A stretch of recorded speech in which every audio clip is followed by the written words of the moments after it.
पंजाबी कर लिया है।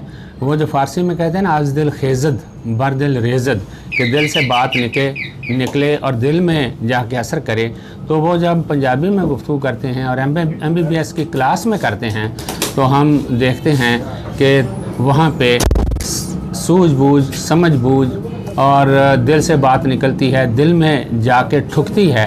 तो ये अमल हम देखते हैं कि वहाँ बतरीक़े ahsan पूरा होता है, जो कि अंग्रेज़ी की पढ़ाई में, अंग्रेज़ी की तालीमात में हम मतलब से, मफ़हूम से बहुत दूर रह जाते हैं। तो UNO ने, यानी यूनाइटेड नेशन ऑर्गेनाइजेशन, अंजुमन अक़वाम मुत्तहिदा ने भी इब्तदाई सतह पर बच्चों के लिए मादरी तालीम हासिल करने को लाज़िम करार दिया है। तो ये एक बड़ा इदारा है और वहाँ पे बड़ी तरक्की याफ्ता कौमें हैं।